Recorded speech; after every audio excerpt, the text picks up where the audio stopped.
if you want 2026 to be the best sales year of your career, don't wait for it to be handed to you by someone. You have to build the systems and the process that create that success.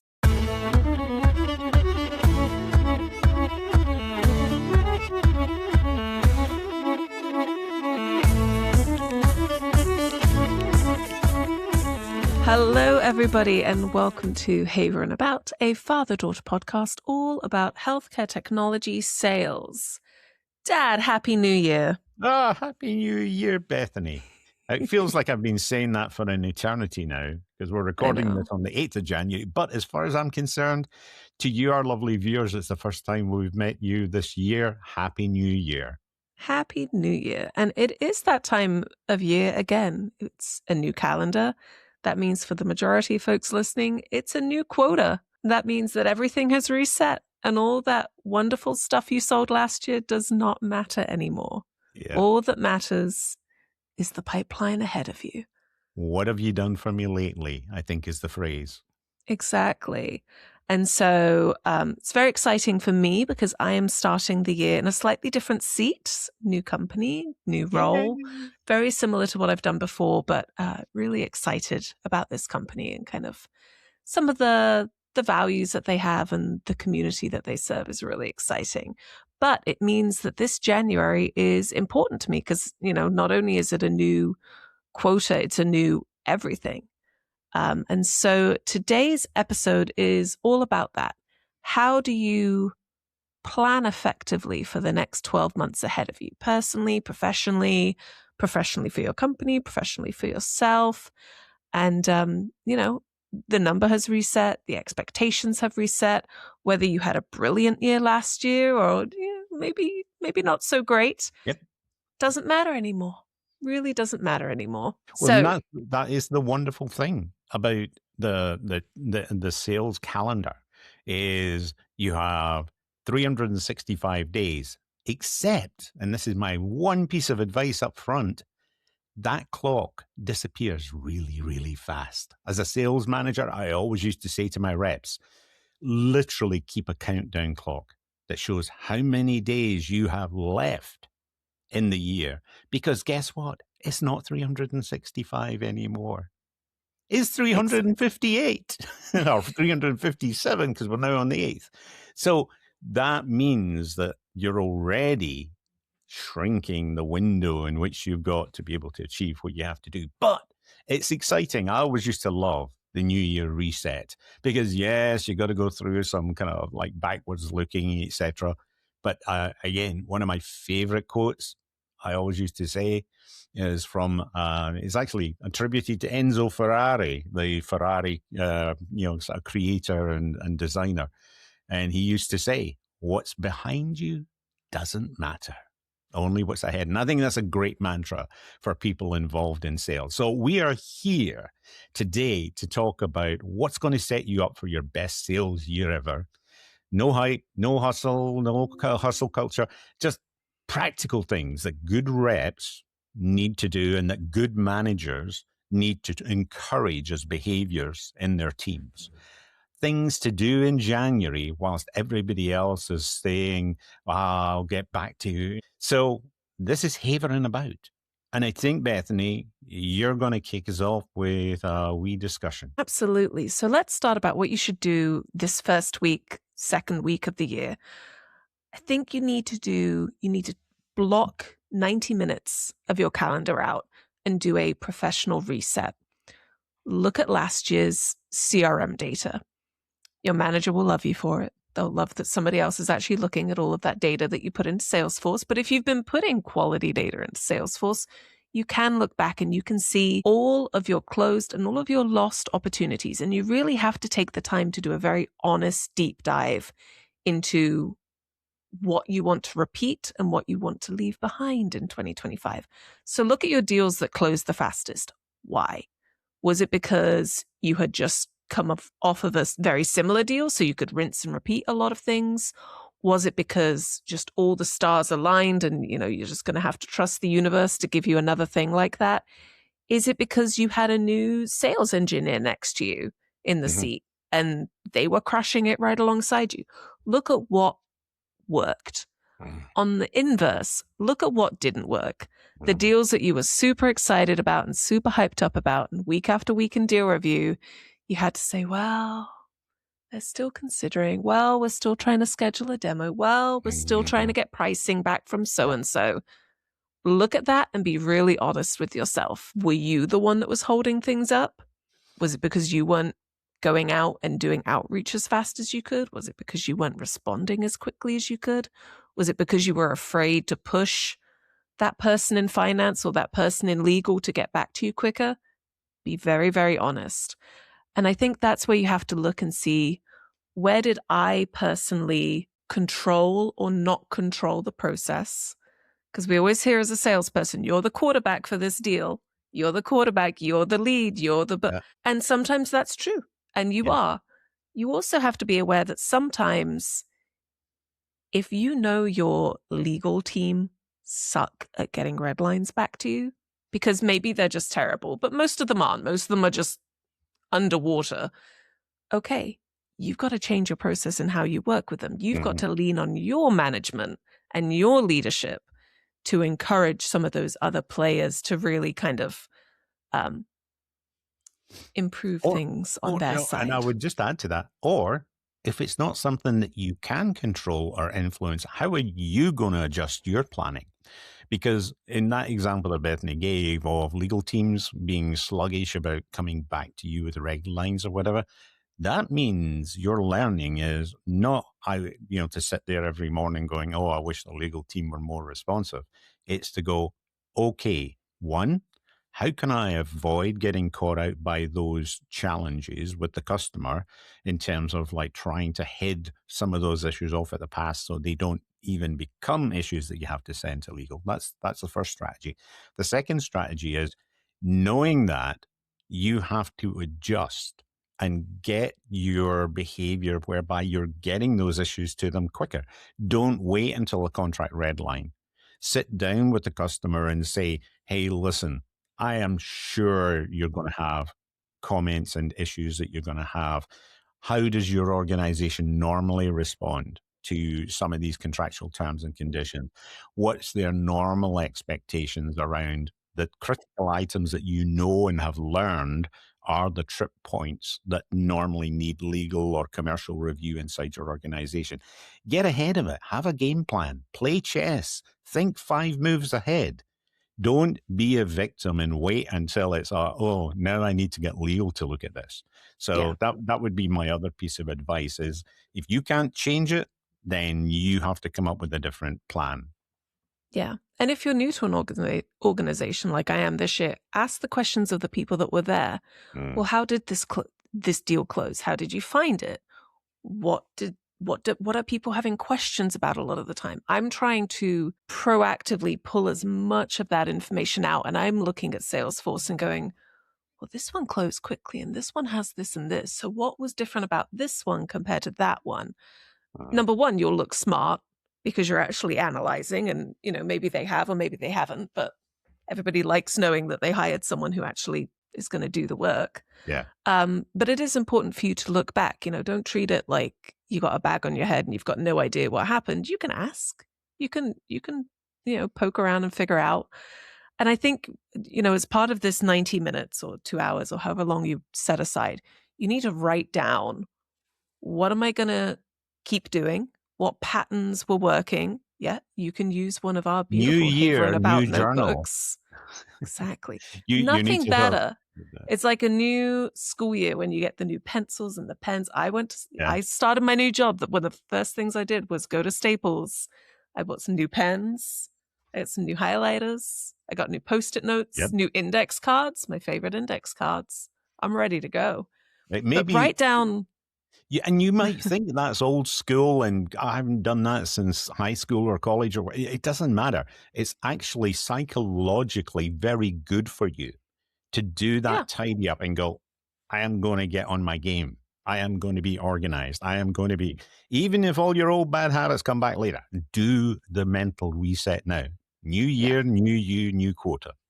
Exactly. And look, and if you want to get a little modern with it, type it into ChatGPT, have a conversation with your ChatGPT and ask them, okay, with all of this information, what should I do differently and what should I do the same? And Yeah. then take it from the computer and write it down so you get that muscle memory. Love Yeah. a muscle memory. All right, so let's move on to quotas. Oh, Now, some people get their quotas ahead of the year. Some it's going to be at sales kickoff in a couple of weeks, but you know there's a number coming, and you know that quota doesn't go down.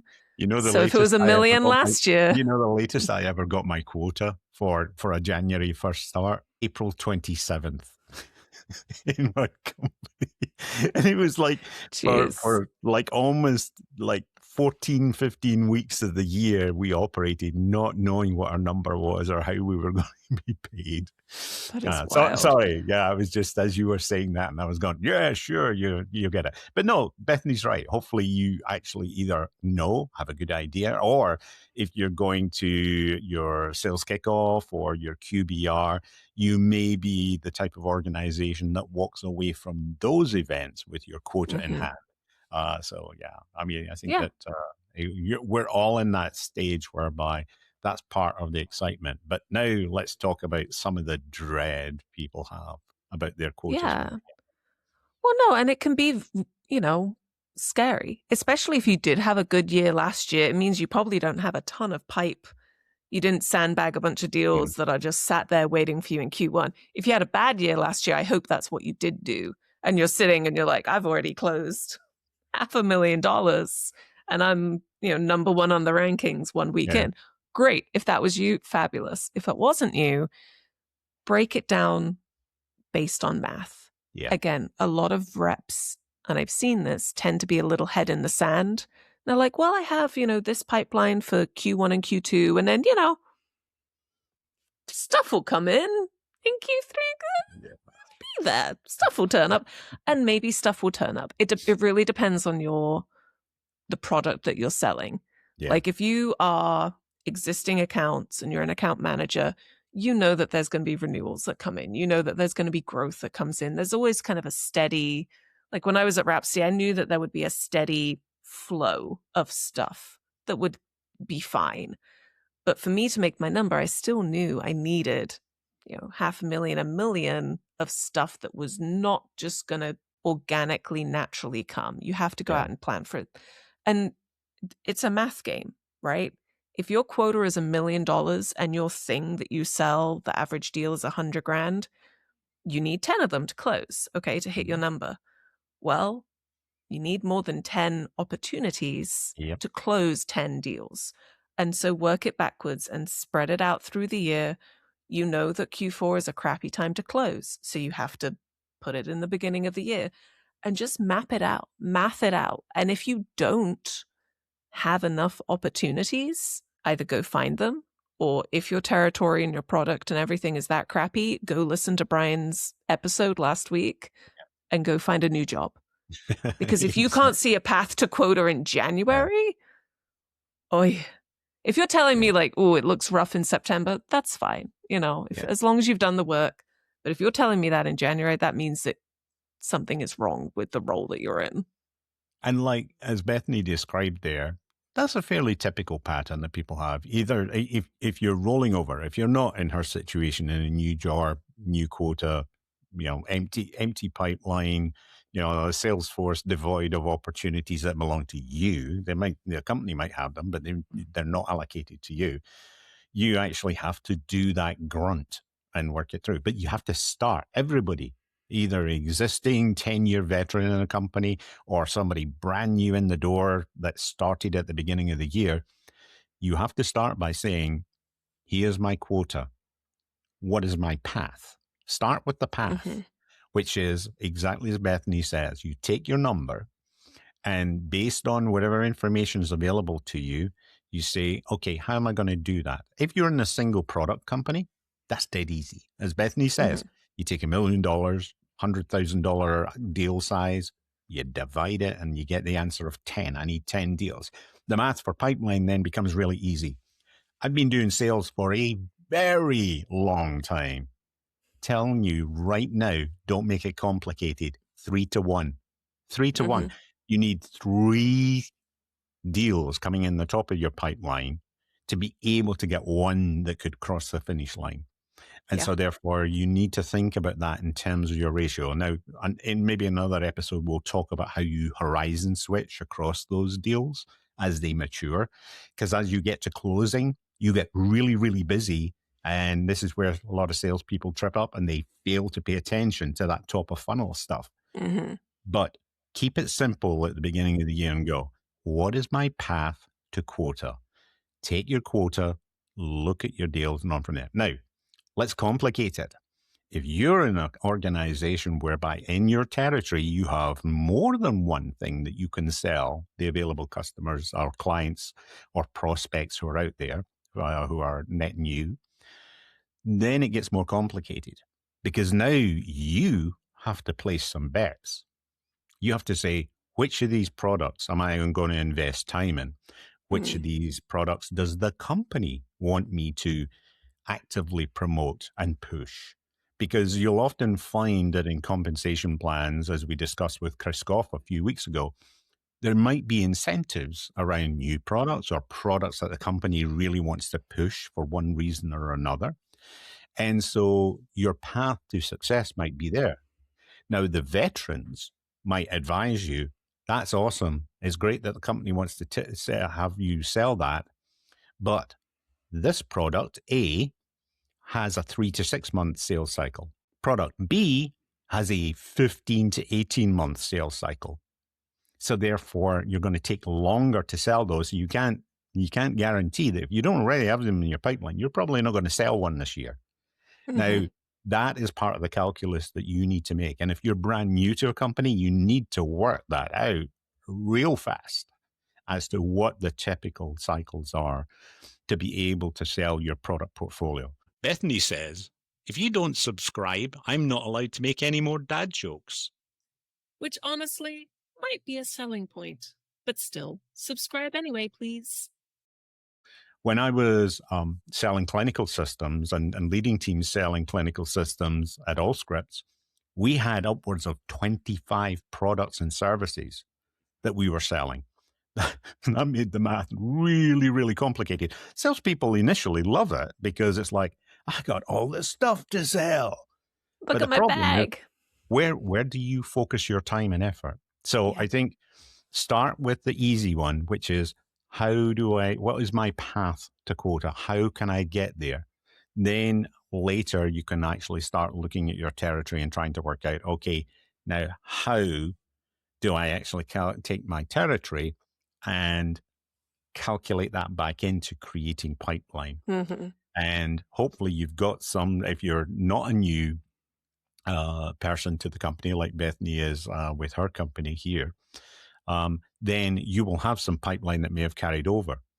But it's still really important that you do the basic math. Start with the path, then start looking at your territory and what is the viability of selling the portfolio. If it's one product, it's dead easy. That's what you've got to sell. If it's 25 products, you're going to have to get into some calculated math and decisions about where you're going to invest your time against both the existing customers and the net new customers that you might have in your territory. Yeah. And I think that's as well where you need to go back in that first recommendation I gave of taking the time to sit down and look at what worked and what didn't work. Look at what worked for the reps that were successful. I remember at Rhapsody on the new business side, there was a fabulous new business sales rep called Mike. And he was really successful. He went to club like 1 million years in a row. I think he's still going to club. And he's just really good at what he does. Yeah. And while he was really good, there was the other spots on his team with those reps were just churning. And I remember chatting with him one time. I was like, why are they having such a hard time? And he's like, because they're going after this, which is fine, but it takes a lot of luck and stars aligning. What I do is this. And it was a lot more churny, like smaller deals. But he's like, but I can go and sell those in a minute. And they add up. So as much as it's lovely to try and get that big $500,000, $750,000 deal, it's a lot more effective to sell 10 of these. Yeah. And, the work effort is probably similar. a little bit more when you're churning through a million opportunities. But he was like, for the territory we're working in and what we're selling and what is in my bag, this is the way that you get to quota. And he Yeah. went to club like a million years in a row on it. So if you haven't been successful, look at the people who have been.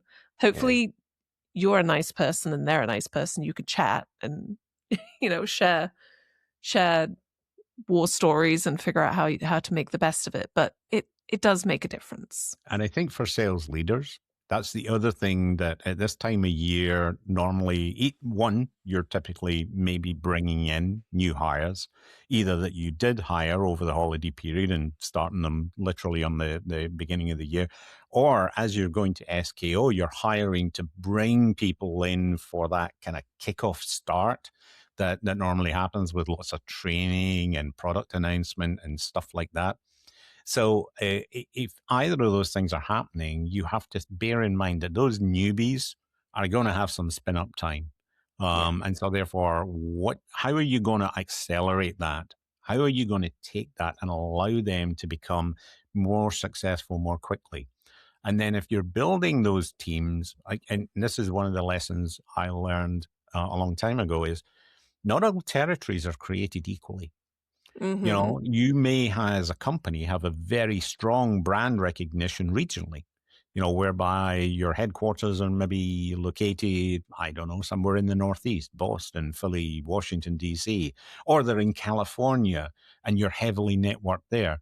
So therefore, your reps who are in those territories, as opposed to reps who are in territories where your brand recognition is very low and you don't have the same network of clinical contacts, then that may be a harder road to hoe. And how are you going to get those reps, one, up to speed so they can be effective, but two, then support them so that they can be successful in those areas. And different strategies may be required for different territories. So that's the other thing, that as people are planning for either reorganizing territories, reorganizing sales teams, if you're a CRO, and looking at all of this, is you've got to, it's not as straightforward as just throwing up, like I used to do with other leaders. You throw up, 36 stickies on the wall with the names of your reps, and then you're shuffling them around to try and just get it. There's a lot more sophistication to it afterwards, once you've reorganized into, and now how are you going to make them effective and performant? Mm-hmm. Absolutely. I think another tactic that I use at the beginning of a new year is looking at your accounts. And this is whether you have existing accounts in your account manager or your new logo. Look at who you're selling to. This is a great time to just refresh yourself. Again, you can do this old school with Google and OneNote and a pad of paper. You can use your GPT of choice and, kill some trees while you're trying to figure out who you're selling to. But do things like looking at locations. Should you sell, is your product that you're selling, is it better at a 10 hospital system and above, or is it better for a clinic? Is it better for a this? Is it better for a that? And some of this stuff your company will tell you, but it's better if you go and do some research as well. Things like creating an updated org chart. I love a relationship map. It's one of my favorite things to do as a rep. I love color coding. And I like saying if someone's a champion or if someone's a detractor and who their owner is. At a lot of my previous roles, I've literally I've written out the company that I'm, my client's org chart, and then I'll assign and I'll be like, okay, this person is mine. I talk to them. This legal person, my legal person, you're now going to be best friends with this person. Because if you create a complex relationship map, it's going to pay dividends down the road when you're actually selling. But also look on LinkedIn. Is your usually very quiet champion, are they suddenly on LinkedIn posting a bunch of like thought leadership stuff and commenting on things? Guess what? They're probably looking for a new job and they're probably going to leave your account.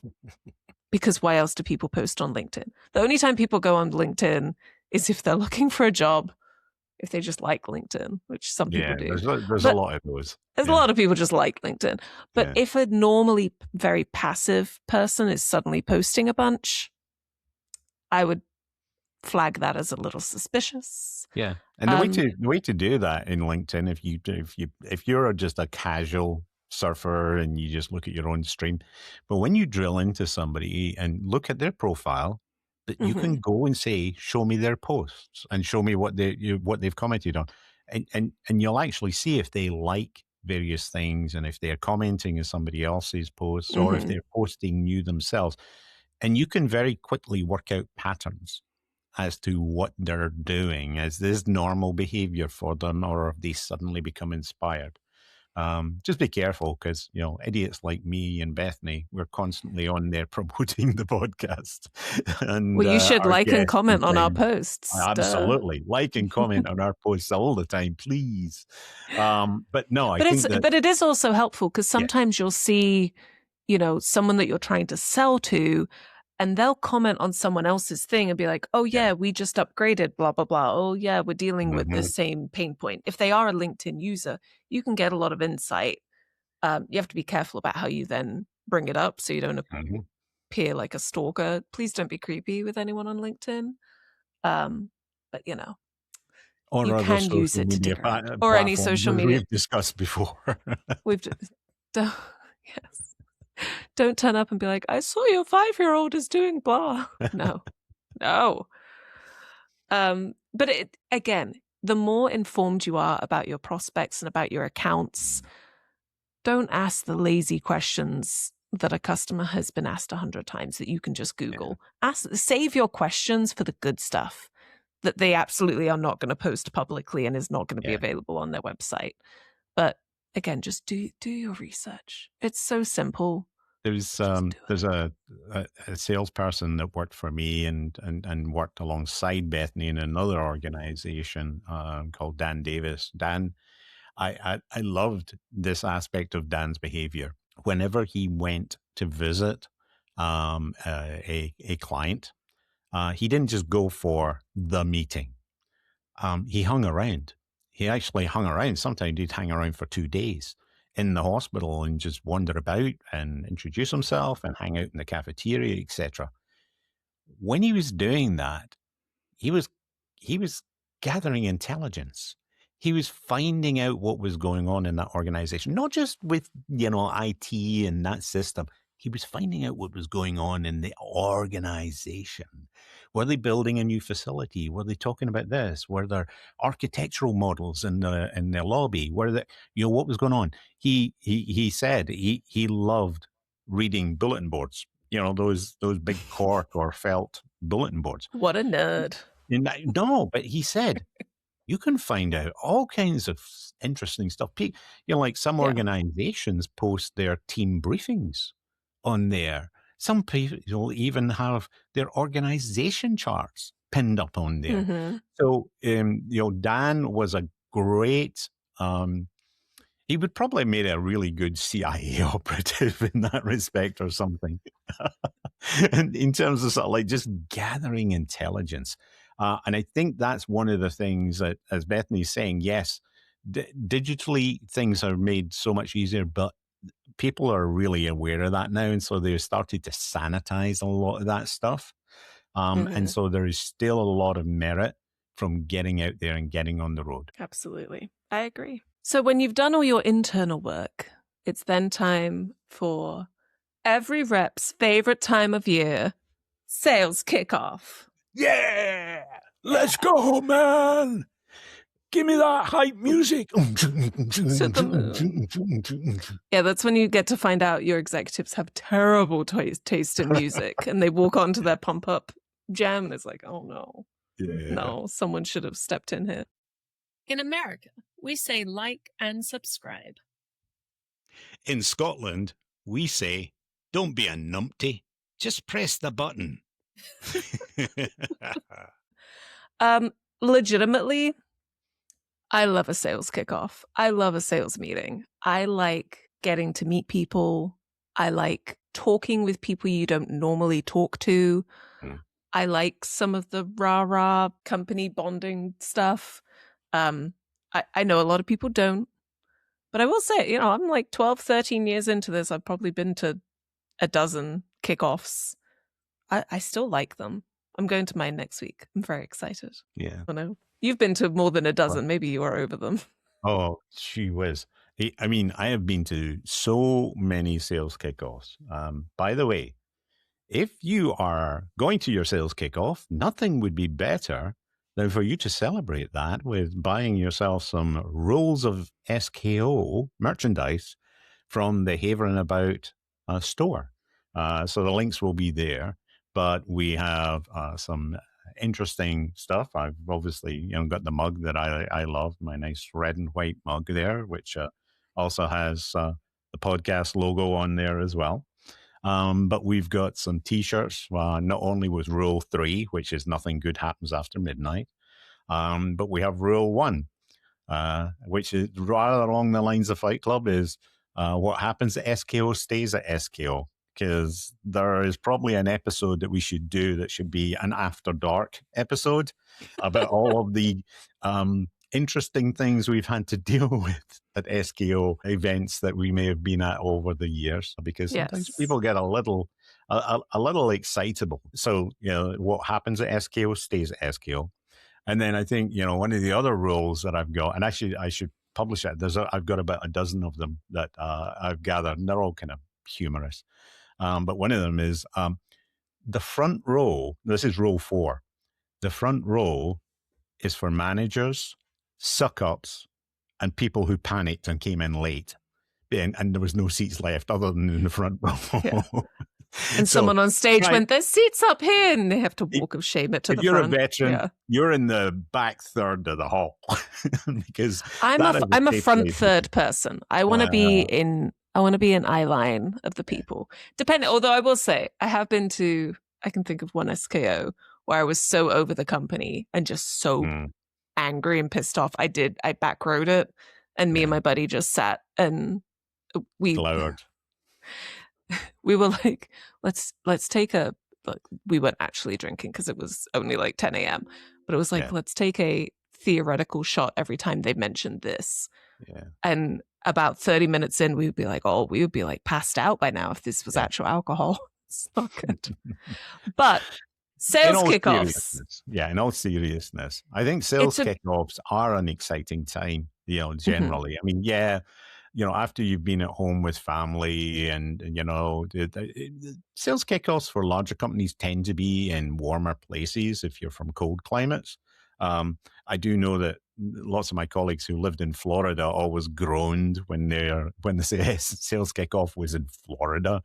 But at least it meant that they were able to get home quickly without all of the weather delays. And that's another, it's back to the travel episode that we did recently in terms of the delays you get at this time of year because of weather systems that fly through, because you normally can end up getting stranded in your nice warm SKO location.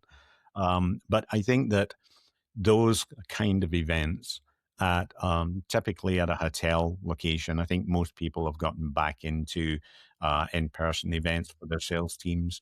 During COVID, obviously that all closed down, and we did virtual business reviews and virtual kickoffs, etc. But they're a great time for the company to try and bring you up to speed of what the objectives for the year are.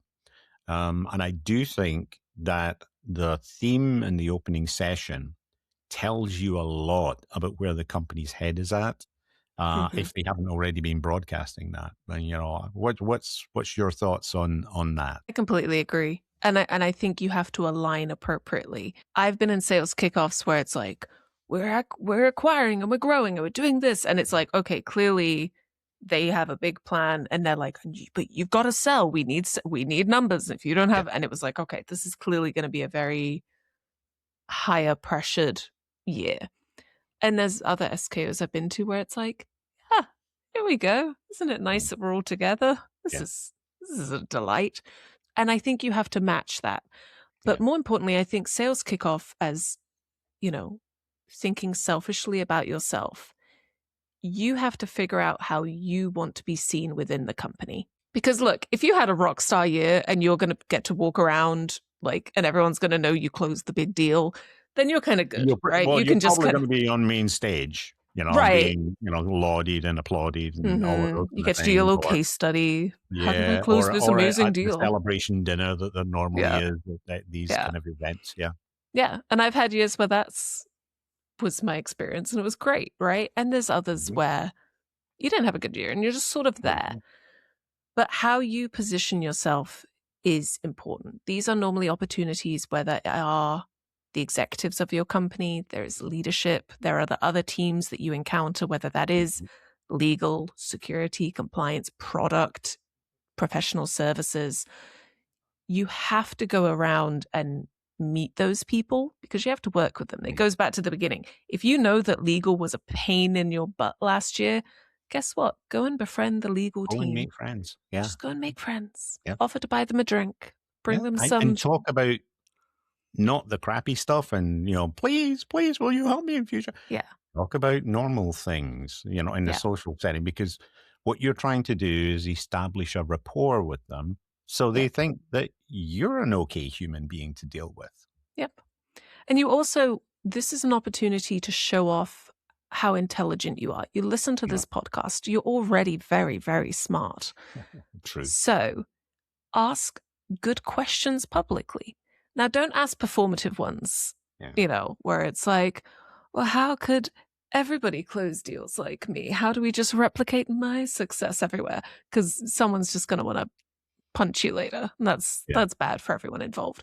But just ask smart questions that people are thinking, right? Especially if you are in a position where you're coming off a good year.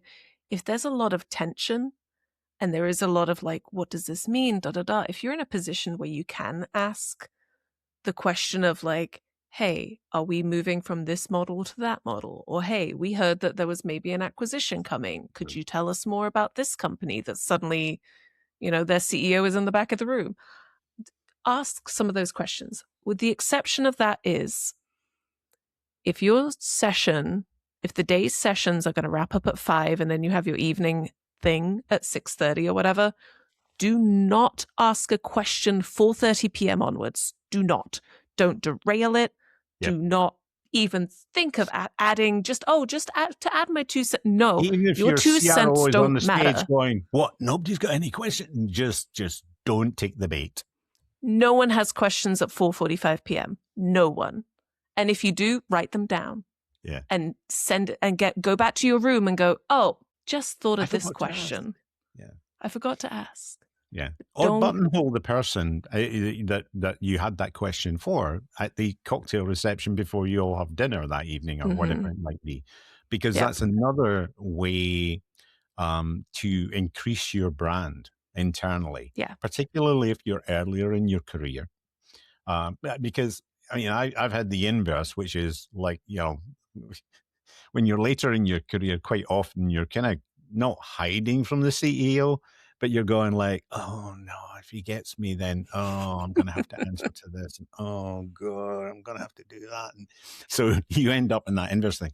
But when you're earlier in your career, if you had that burning question, rather than being performative in front of the whole audience and looking like the eager beaver, and maybe even looking like a bit of a show off, hold that thought and then go up and pose that question to them afterwards, because that will allow you to establish the fact that you're a smart person. You had that question. You say, hey, I didn't want to derail the session by asking this question, but I'm really curious.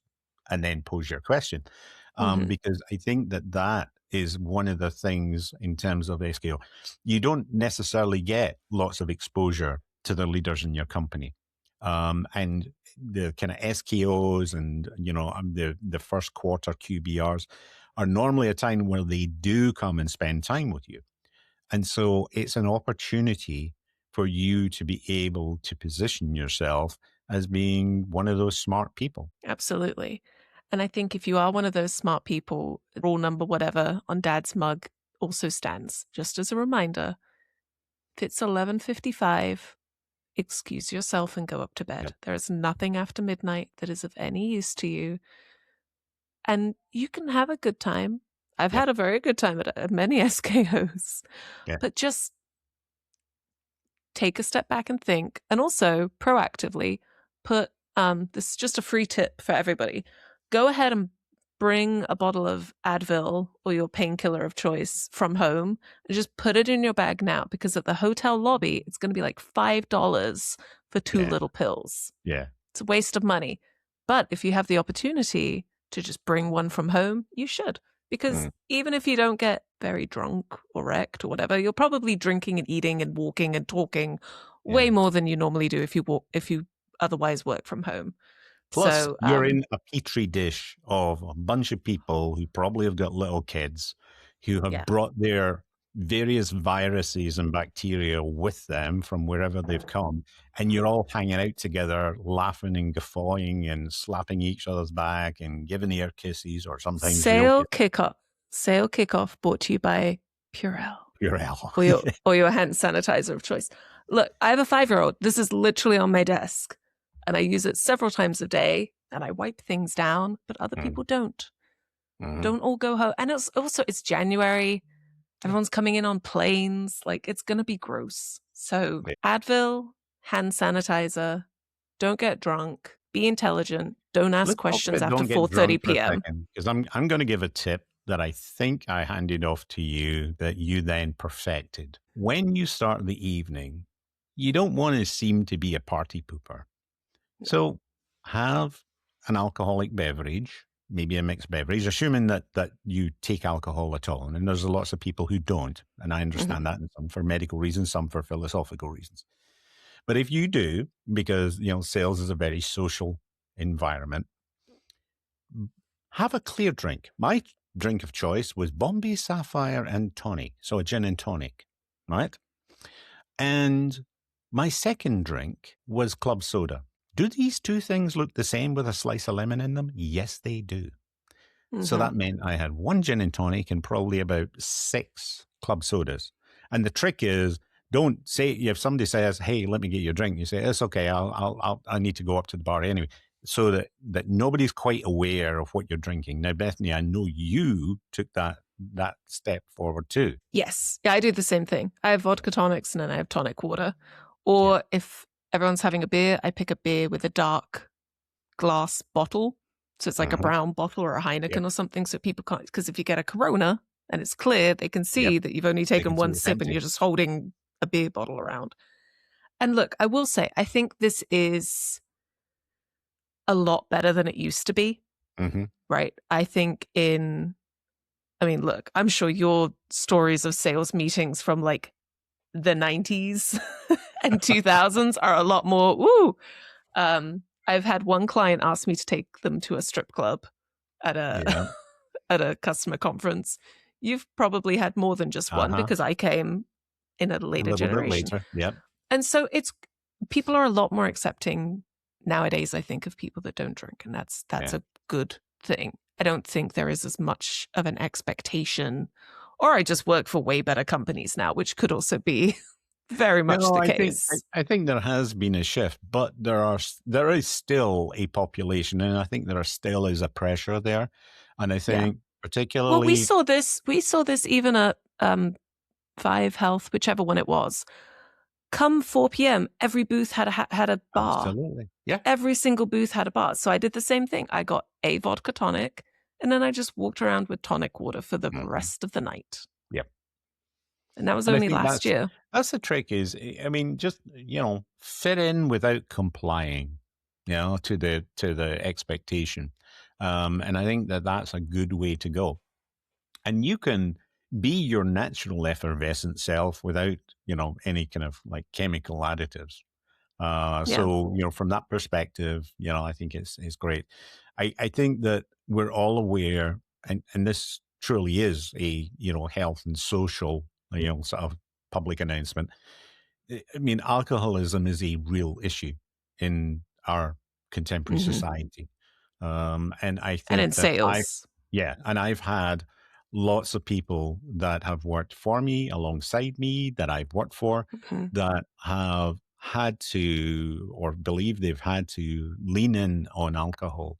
And it is a disease. I mean, speaking as a former mental health professional, it is a disease. And it is a very difficult disease to adjust. I mean, because otherwise, why would AA and all these other organizations exist to try and support people who are trying to change their behaviors and reform? But in a sales environment, because of the pressure, because of the performance expectations that there are, it tends to exacerbate a lot of Mm-hmm. those stress fracture points in people's behavior that mean that when they come into these situations and they maybe are feeling extra stressed because they're in this big public fishbowl of activity at an SKO or a QBR, they feel the need to lean in on their support, which for them is alcohol. And so I think just be very considerate of that when you're operating. So one, yes, you can control yourself as much as you can.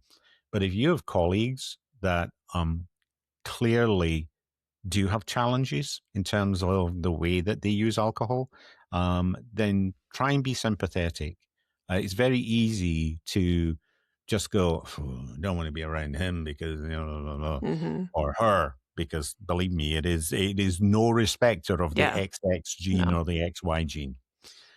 So I just would I say, was go ahead, you go. Well, no, I was going to say one of my tips that I did, I think I did this with Bree, who was one of the reps I worked alongside at Rhapsody. We were out, and had drinks with, had wine with dinner or whatever. And then we're back in the hotel and everyone was chatting. And there was clearly a cohort that was like, let's get drunk right now. And Bree and I were both like, oh, no. So I was like, you know what? We're going to get cake instead. And so they all kept drinking and doing Mhm. whatever they wanted to do. We had a delicious cake or some sort of dessert thing. Yeah. We were still hanging out, but we didn't have that feeling of like we have to keep drinking to Yes. stay with these people. It's going to be weird if I'm not and you are and whatever. And so, to Dad's point, it is difficult. It can be really difficult for people, right? There's And be a that's where lot you of have to pressure lean to on your comply support with system. behaviors like that. Yeah. Yeah. And I So think that it's another reason why that advice, I'll hold the mug up again, nothing good happens after midnight. no, And that's when, a lot of the kind of excess of drinking and partying can happen. And look, just sales be very kickoffs. conscious of it. Sales kickoffs are when I get to do all my overnight masks and not scare my husband. And so it's not worth it if I'm only getting like 4 hours of mask time on. So I really need to be in bed by like 11 p.m. at the latest because you got to wake up at like 6 a.m. So that's Yeah. like a solid 7-hour masking situation. So if you need an excuse, dear listeners, say you have to go back to your room because you have a beautiful new facial mask that you want to Yeah. try tonight and you want to get your biggest bang for the buck. You want the 7 hours of FaceTime. The other tactic I pulled once I became a manager was I need to go back and just review my presentation for tomorrow, or I need to go back and just knock out a few emails. And then I never, ever returned. I just basically, that was it. That was my kind of It's like way an of Irish goodbye. graceful. Yeah. Or just straight up I've done that as well. Like, oh, I'm just going to go pee. Yeah. I just leave. And disappear. I'm going to Yeah. see them all tomorrow. They don't care. Like, doesn't matter. So Yeah. moving on from how to not get drunk at SKO to how to not brown nose your manager this year, but still have a great year. Yes. If you're enjoying Haverin About, don't forget to hit that like button. It really helps more people find us. And of course, subscribe so you don't miss the next bit of blethering. You wouldn't want to do that, would you? And I think this goes back to if you're looking at the year and you're looking at your quota, you need to look up as well. Because while you can control your quota and you can control what you sell, you need to see what your manager is responsible for. Yep. And so you can be blunt. And some people have great relationships with their managers. Some people are brand new with their managers. We're kind of good now, but we don't really know each other. And some people it's tough. It's fractured. There's tension for whatever reason. But if you can ask them, what would make this a great year for you? Mm. What are your targets? Because if your boss is a CRO or a CEO or an executive, they have a lot more to care about than just sales. Yeah. They've got to consider a whole P&L that they're in charge of, or products, or there's 20, or are they going to get acquired, or have they just been acquired, or is the PE firm breathing down their back? Are you a public company? And there are, pressures from investors that you need to consider. Look at that. But then even if you just have a sales leader, what does success look like for them? Yeah. Yes, we all know, and Chris helped to explain it, if your sales division has a target of $10 million and you have 15 reps, you're all going to get $1 million so that you have a coverage of 15 for the 10. Yep. Blah, blah, blah. That's fine. There's some math things, but there's also people things. Have they been tasked with, onboarding a bunch of new reps because a bunch of them left? How can you help them with that? Have they been tasked with, your Salesforce data sucks? Okay, how can you help them with that? Ask them, where are you feeling the most pressure? And it's not that you have to do their job for them, right? They're big boys and girls. They can figure it out. They're your leader, right? They are your superior. They're getting paid more than you. They have more responsibilities than you. But it is important to look up, not in an opportunistic way, but just in again, what is important for the company? Mm-hmm. What are we really worried about? Are we worried about customer churn? And so you can then align your business accordingly. If it's just straight deals, right, that's easy. You can just go in and get your deals and get to 100% and be like, tick, I've done my job. But also, what else can you adjust? Do you need to adjust your communication style? Do you need to adjust which accounts you're focusing on? Because, even if you're hitting your quota with all of those little deals, do they really need a big flagship one to sing to the investors or to the PE firms so that when, they go up for acquisition later in the year, they can be like, and we've just signed blah-de-blah. And everyone goes, ooh, I've heard of that one. At the end of the day, your manager is your biggest internal customer. You have to treat them accordingly. Yeah. And I think that looping that back into SKO, typically QBRs, or the first business review of the year, is either immediately following SKO. I mean, some companies literally take you out of the way, 2.5 days of brainwashing and dumping and rah. And then you get into business review straight after, because what will happen is they'll do that, but then the company will pull the sales leaders together and go, okay, what are you going to do for me? And here's what you're getting. And so they get their cascade down from the business plan of each, what the expectations are. Then they'll get together and come up with a plan, and then they'll come to that first QBR session, whether it is coterminous, i.e. in the same week as that SKO, or if it's the week after or 2 weeks later or whatever it might be. When you're at SKO, that is a good time for you to start trying to understand. Now, the company may give you a big old presentation that says, this is what we're about for the year. This is the plan for the year. This is what we're doing. This is what we're focusing on. And when companies do that, it's great because you get that message. However, scrape beneath the veneer. Talk to some of those other corporate people that are at kind of like tier 2 and tier 3 and get the inside scoop as to what does that actually mean and where are we going and what about. If you're a seasoned veteran, you do that automatically. But even if you're a new person, ask your colleagues and say, well, what does that mean? And what are they doing? What's your interpretation of that? Because you'll often get a nuance that isn't on the deck or the presentation that's up on the screen. So it's a good time to do that, because then that'll allow you to take that information and messaging and then, kind of insight into your planning for your year. So as Bethany said, start your planning last week and this week for the year. Then once you hear what the SKO messaging is, you adjust your planning, particularly based on any insight that you might get from insiders. And then when you get to that first QBR, you will be ready for what your manager is expecting as you get together and review, okay, how am I going to make my number? Because that's always the question in the quarterly business review is, okay, Great. We had a great time at SKO. We celebrated last year. Yay, rah, rah, rah. Team did really well. What have you done for me lately? I said it right at the beginning of the episode. So I do think that quarterly business review comes up really fast, and you need to think about how you're going to be there, and particularly for you learn this as you become, a little bit more experienced, either within a company or just within the industry. You need to go into that QBR with your plan set. You need to know your pipeline, if you have one, inside out. If you don't have a pipeline and you just have started in a company, you need to have a game plan. You need to be able to stand up and articulate, this is how I'm going to attack this to make my number. And you have to deal with it in a confident way. It's like every NFL, sorry to lean in a sports analogy, but we're in that season right now.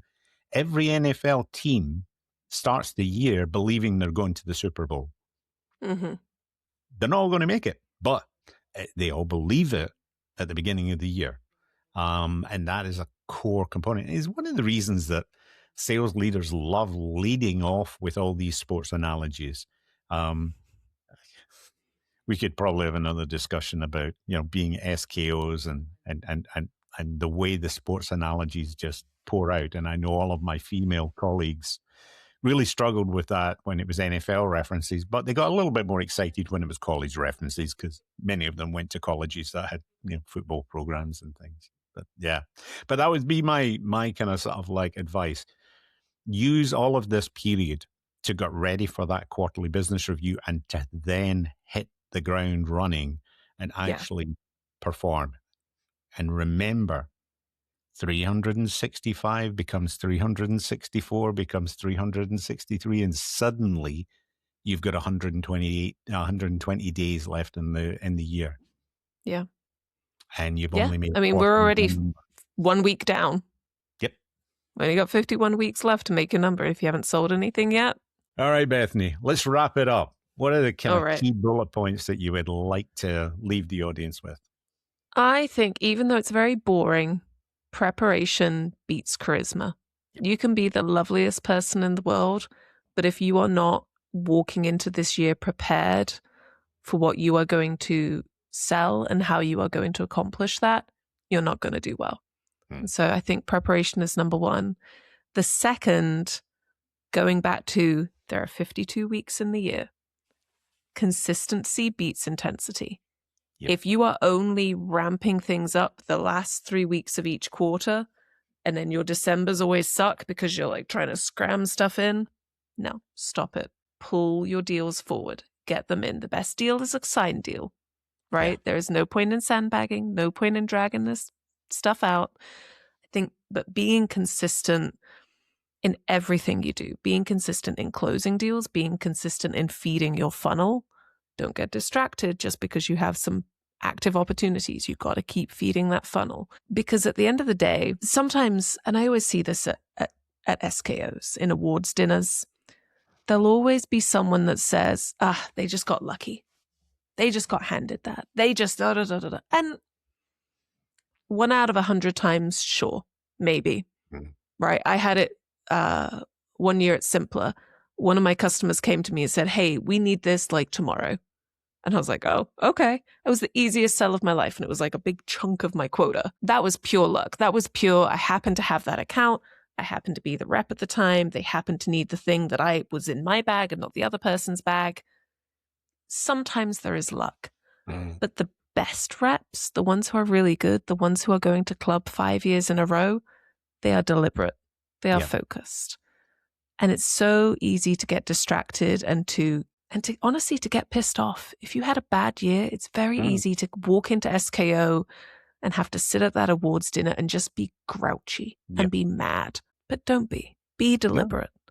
You know, if you want 2026 to be the best sales year of your career, don't wait for it to be handed to you by someone. You have to build the systems and the process that create that success. 100%, Bethany, because it's so easy to get bitter about these things. And I used to hate people that you would see glowering or not paying Mhm. attention during the awards ceremony. We should all celebrate our colleagues' success because the Yes. truth is that means the company is still going and is doing Yeah. well and on from there.